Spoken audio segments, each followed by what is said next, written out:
नमस्कार दोस्तों, आइए आज हम मैथिली शरण गुप्त द्वारा रचित कविता मातृभूमि के बारे में चर्चा करेंगे।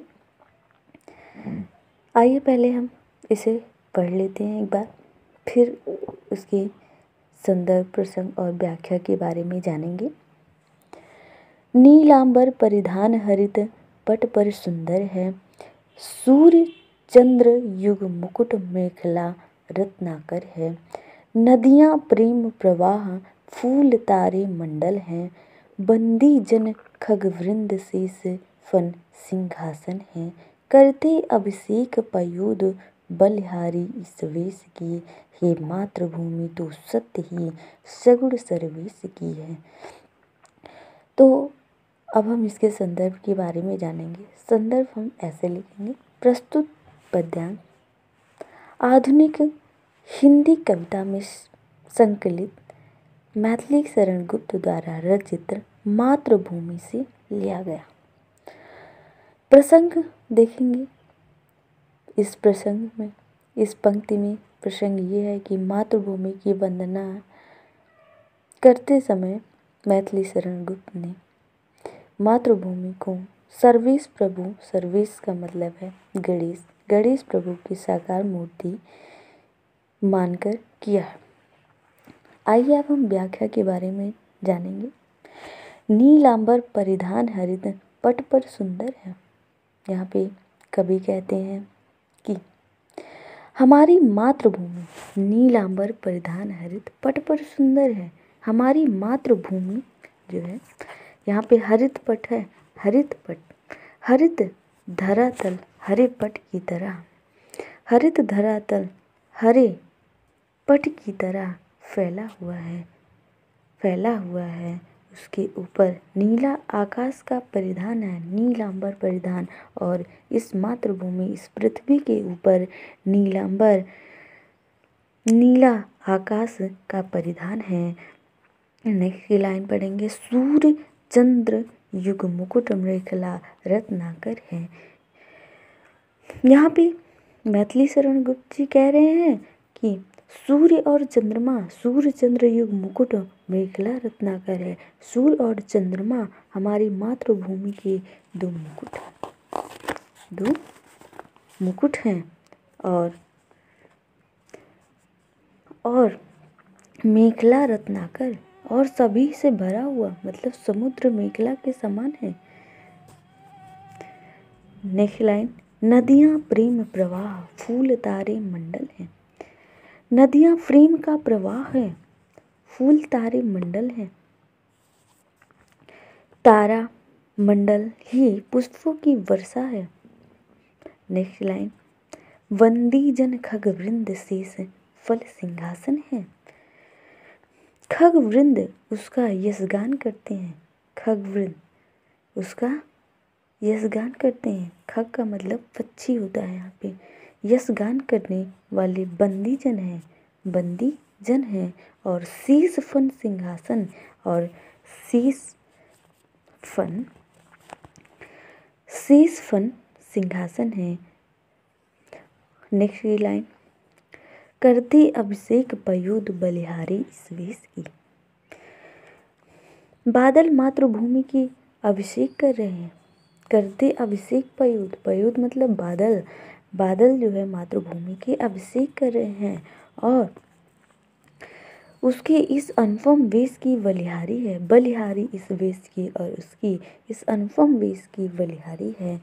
और नेक्स्ट लाइन है, हे मातृभूमि तू सत्य ही सगुण मूर्ति सर्वेश की। तो हे मातृभूमि तू, सत्य का मतलब साथ ही तुम सगुण मतलब समान, या सगुण का मतलब है साक्षात्कार, जो दिखाई दे। सगुण मूर्ति सर्वेश की, और सगुण मूर्ति भगवान गणेश के समान है। तो अब हम इनकी नेक्स्ट पंक्ति पढ़ेंगे। मृतक समान असक्त विवश आँखों को नीचे, गिरता हुआ बिलोक गर्भ से हमको नीचे। करके जिसने कृपा हमें अवलंब दिया था, लेकर अपने अतुल अंग में त्राण किया था, जो जननी का भी सर्वदा थी पालन करती रही। तू क्यों ना हमारी पूज्य हो मातृभूमि माता में। यहाँ पे संदर्भ वही लिखना है। प्रस्तुत पद्य आधुनिक हिंदी कविता में संकलित मैथिली शरण गुप्त द्वारा रचित कविता मातृभूमि से लिया गया है। प्रसंग में यहाँ मैथिली शरण गुप्त माँ के रूप में मातृभूमि की वंदना की है। व्याख्या देखेंगे आप। यहाँ मैथिली शरण गुप्त जी कह रहे हैं कि मैं मृतक के समान अशक्त और विवश बना हूँ। मृतक खुद को, अपने आप को मृतक की संज्ञा दे रहे हैं और कह रहे हैं कि मैं विवश, यहाँ विवश आँखों को नीचे, विवश बना हुआ आँखों को बंद किए हुए नीचे की लाइन, गिरता हुआ विलोक गर्भ से हमको नीचे। और जब माता के गर्भ से नीचे गिरा तो तुमने, यहाँ नीचे की लाइन, करके जिसने कृपा हमें अवलंब दिया, और तुमने कृपा करके मुझे अवलंब कर दिया और अवलंब कर दिया। लेकर अपने, नेक्स्ट लाइन, लेकर अपने अतुल अंग में त्राण किया था। और मातृभूमि को मैथिली शरण गुप्त जी कह रहे हैं कि अपने विस्तृत अंग में समेट कर मेरी रक्षा की है। त्राण मतलब रक्षा की है। नेक्स्ट लाइन, जो जननी का भी सर्वदा थी पालन करती रही। यहाँ पे हे मातृभूमि, तू मेरी जन्मदायी माता का ही पालन करती रही।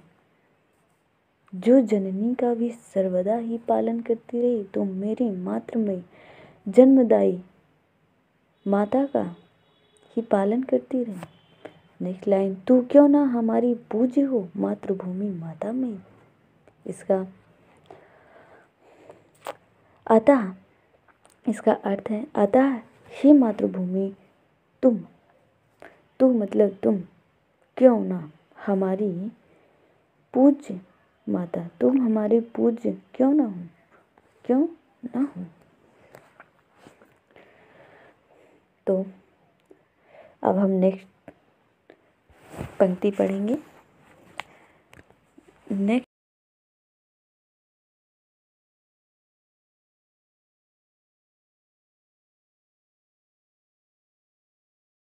लौट कर बड़े हुए हैं, घुटनों के बल सरक सरक कर खड़े हुए हैं।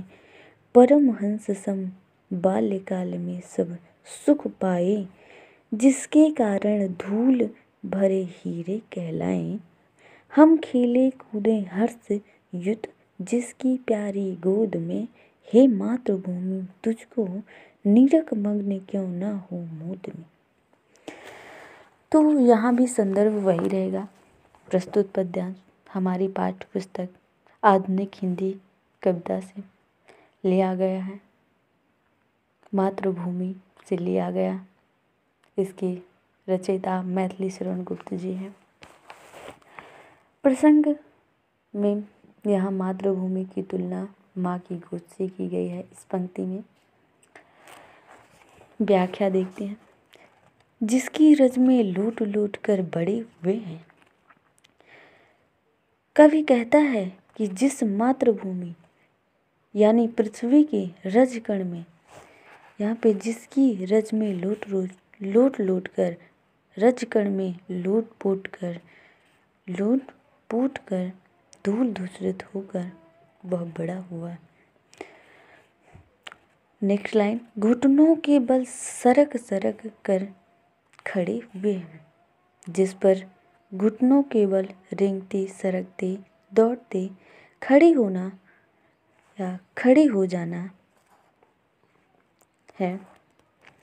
नेक्स्ट लाइन, परमहंस सम बाल्यकाल में सब सुख पाए, और जिसकी गोद में प्रसन्नता पूर्वक खेलते खेलते जवान हुआ है, उस मातृभूमि को देख कर वह बारंबार खुश होता है। परमहंस सम बाल्यकाल में सब सुख पाए, बारंबार खुश पाता है, अर्थात तुमसे बाल्यकाल में परमहंस के समान मैंने सारे सुख प्राप्त किए हैं। नेक्स्ट लाइन, जिसके कारण धूल भरे हीरे कहलाए, और धूल भरे हीरे कहलाए, जिसके कारण मतलब आपके कारण ही धूल भरे हीरे कहलाए। हम खेले कूदे हर्षयुक्त जिसकी प्यारी गोद में, हे मातृभूमि तेरी ही प्यारी गोद में हर्ष से भरकर हम खेले कूदे हैं। नेक्स्ट लाइन, हे मातृभूमि तुझको निरख मग्न क्यों ना हो मोद में। मैथिली शरण गुप्त जी कह रहे हैं कि हे मातृभूमि तुझको देखकर निरख मग्न क्यों ना हो। निरख मतलब देखकर हम प्रसन्नता से क्यों ना भर आए, मोद में आए मतलब भर आए। तो अब हम इनकी नेक्स्ट पंक्ति को पढ़ेंगे। इनकी कविता जो है नेक्स्ट पंक्ति है, इसको हम पढ़ते हैं। पालन पोषण और जन्म का कारण तू ही, वच स्थल पर हमें कर रही धारण तू ही। अभ्रंकस प्रसाद और ये महल हमारे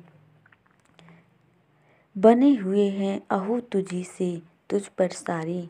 मातृभूमि जब हम कभी शरण ना तेरी पाएंगे, बस तभी प्रलय के पेट में सभी लीन हो जाएंगे। यहाँ संदर्भ वही है, प्रस्तुत पद्यांश आधुनिक हिंदी कविता में संकलित मैथिली शरण गुप्त द्वारा रचित कविता मातृभूमि से लिया गया है।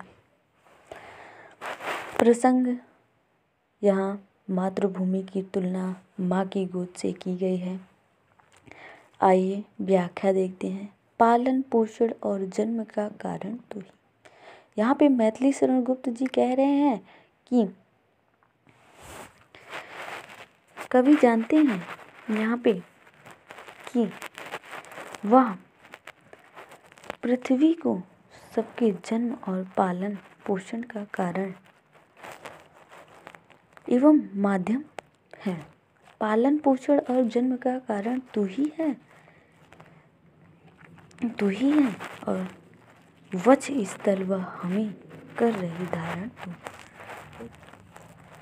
सबके निवास के निमित्त बनी हुई घास फूस की झोपड़ियाँ से लेकर बड़ी बड़ी यहाँ पे वच स्थल पर हमें कर रही धारण। अपने वच स्थल पर सबके निवास स्थान को निमित्त बनी घास फूस के झोपड़ियाँ अभ्रंकस प्रसाद और ये महल हमारे और घास फूस की बनी हुई अंटालिकाओं एवं विशालकाय भवन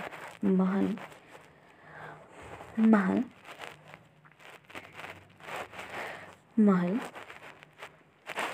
इस पृथ्वी के तत्व से ही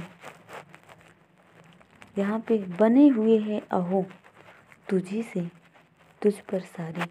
और इस पृथ्वी के तत्व से ही पृथ्वी पर बने हुए हैं।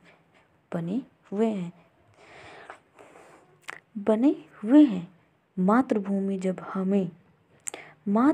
जब हम कभी शरण ना तेरी पाएंगे।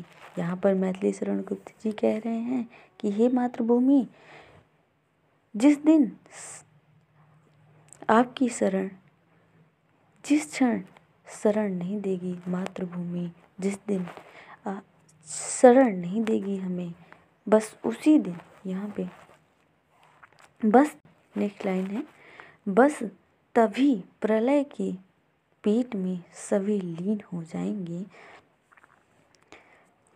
बस उसी दिन, उसी क्षण हम सब प्रलय के पेट में समा जाएंगे और हमारा अस्तित्व समाप्त हो जाएगा।